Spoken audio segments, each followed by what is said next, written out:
Jeg er frivillig i Borgerforeningen, fordi jeg gerne vil være med til at sørge for, at der sker en udvikling og støtte op om de aktiviteter, der sker i vores lokalsamfund. Jeg er frivillig, fordi jeg er pårørende til en hjertepatient, og jeg vil arbejde for, at vi kan bevare den lokale afdeling af Hjerteforeningen i Lemvig, og dermed også bevare vores hjertemotionshold og vores hjertespændingshold. Jeg hedder Anders Bjørn, jeg bor ude i Fjaltring, og der har jeg boet det meste af mit liv, de sidste 53 år. Og jeg har været aktiv i foreningslivet lige siden jeg kom til Fjaltring. Hele mit voksenliv har jeg været med i den ene og den anden forening. Noget lokalt og noget for hele egnen. Jeg har været formand for turistforeningen i Lemvig, og jeg har været formand for LAG Lemvig. Og der er mange til at hele tiden være i gang med frivillige arbejde. Og nu her, hvor jeg er blevet en del af ældrebyrden, så er det blevet Hjerteforeningen blandt andet, jeg har engageret mig i. Og vi gør jo et nyttigt arbejde. Jeg tror faktisk næsten, at samfundet ville gå i stå, hvis ikke ældrebyrden den arbejdede. Jeg er frivillig, fordi at jeg gerne vil bakke op om det lokalsamfund, jeg bor i, til gavn for både voksne og børn herude, hvor jeg bor. Jeg er frivillig, fordi det giver mening. Når man ikke skal på arbejde, så skal man have fundet et andet fællesskab. Og jeg har et fællesskab her på Borgbjerg Fyr. Jeg har også et nede på Lemvig Museum. Og det giver mig glæde og noget godt at stå op til. Og så får jeg nogle fantastiske nye bekendtskaber. Jeg fik en blodprop i 2007, og så på Holstebro sygehus. Og så da vi til genoptræning, der kom der formanden for Hjerteforeningen i Holstebro og fortalte om Hjerteforeningen. Jeg vidste ikke noget i Hjerteforeningen dengang. Det gør man inden og anden med haft noget hjertesygdom. Men det er altså blevet meldt med i Hjerteforeningen. Og så var der en sygeplejerske, hun oprettede sådan et motionshold for hjertepatienter og pårørende i Holstebro. Og vi var 2 her fra Lemvig. Vi kørte i 3 år til Holstebro, fitness og motion. Så snakkede vi om, det kan passe, vi skal køre så langt, vi kan lave noget her i Lemvig også. Og så i 2010 var det nok, der startede vi nu op her selv, op på det der, de gamle sygehus. Altså.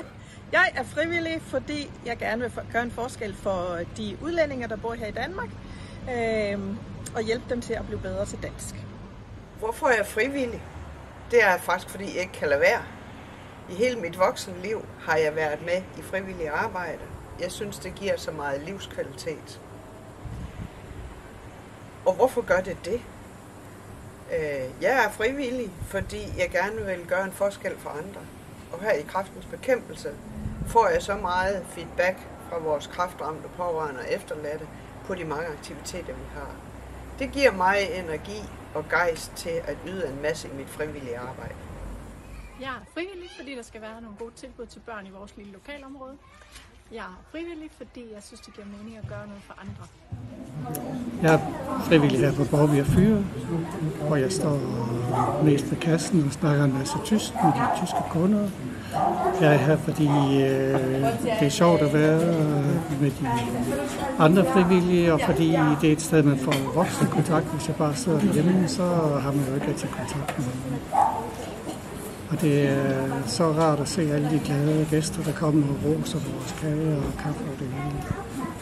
Ja. Derudover så er jeg også frivillig på en anden måde herude, fordi jeg spiller i et orkester, der er tilknyttet i stedet, hvor vi spiller til fanisering og sådan noget.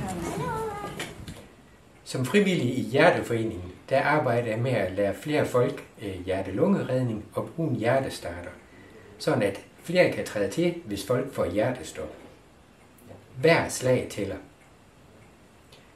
Som frivillig i Hjerteforeningen, der er også hjerteløber og er klar til at træde til, hvis der er nogen, der får hjertestop i nærheden. Det er vigtigt at kunne redde liv, og hver slag tæller. Som frivillig i Hjerteforeningen, der arbejder jeg over at få flere til at dyrke motion. Det er utrolig vigtigt at dyrke motion for at få en sund hjerteliv. Hver skridt tæller. Hej, jeg er frivillig, fordi at, jeg synes, at vores børn her i Fabjerg Sogn skal have et rigtig godt tilbud i forhold til at gå til gymnastik, få et godt fællesskab uden for deres børnehave og deres skole. Samtidig så er jeg med i gymnastikudvalget, fordi jeg synes, at vi voksne også skal have et godt sammenhold, fordi hvis vi skal have folk til at flytte til vores sogn, så er det godt, at vi har et godt foreningsliv, og det tror jeg på trækker tilflyttere til. Samtidig, hvis vi voksne trives sammen, så trives vores børn også bedre, så det er rigtig vigtigt. Det gør en glæde, synes jeg jo, at man vil bruge aften på sådan noget som det her. Og har brugt det i mange år på unge mennesker. Og jeg synes, det er, undskyld mit sprog, men jeg synes, det er skide fedt at være med til. Især den her rejse, hvor Dennis og jeg, vi skal på en ildsjæl af en anden verden. Ikke? Og den er jeg så heldigvis kommet med på den bus der, og vil glæde mig over. For mit vedkommende, altså, jeg kan ikke leve uden det. Det kan jeg godt være ærlig at sige. Det er... Nej, det vil jeg også være ked af. Ja, men det er den måde, jeg er opdraget på. Det er med fodbold, og det vil være hele mit liv.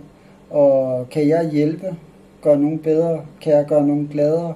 Kan jeg gøre nogen, som kan se en mulighed i at kunne bygge videre i deres liv? Og deres forældre. Jeg kan hjælpe deres forældre til at gøre livet nemmere for dem. Så det er det hele værd. Men jeg gør det først og fremmest også fordi, at jeg elsker det. Altså jeg kunne være heroppe 50 timer om ugen. Jeg er frivillig på Kjærlegård for at fortælle om, hvordan folk de lever på Kjærlegård fra 1700-1800-tallet og frem til nu. Jeg er frivillig, fordi jeg efter min hjerteoperation fandt ud af, at det var godt. Der var nogen, der greb fat i mig og fik mig videre til genoptræning. Jeg er frivillig. Jeg er nu på andet år med i Hjerteforeningens motionshold, og jeg er med som frivillig for at hjælpe andre, der er i samme situation som mig.